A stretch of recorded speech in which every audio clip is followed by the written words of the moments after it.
In the midst of the dusty and noisy slum, there was a little boy named Leo. Leo lived with his grandmother. Every day he picked up old papers from the trash, carefully folded them into little birds, and hung them from the roof with scraps of thread. Leo believed that if he folded enough 1,000 paper birds, his wish to fly to the sky to see his mother will come true.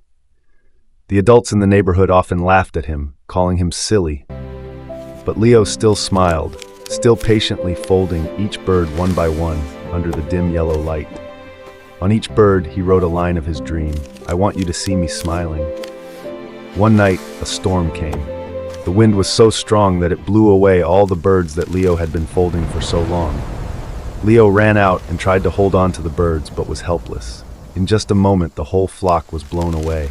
He collapsed, holding the last remaining bird in his arms, and whispered, "Maybe my dream has flown away too." The next morning, when the rain had stopped, Leo opened the window. On the railing sat a real bird, holding in its beak an old piece of paper, the same one he had written to his mother.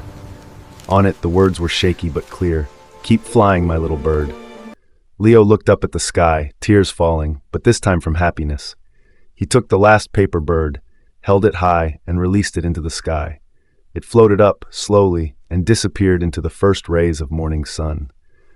And from that day on, every morning, everyone in the neighborhood saw a flock of birds flying around Leo's small roof, as if they were together continuing his wish.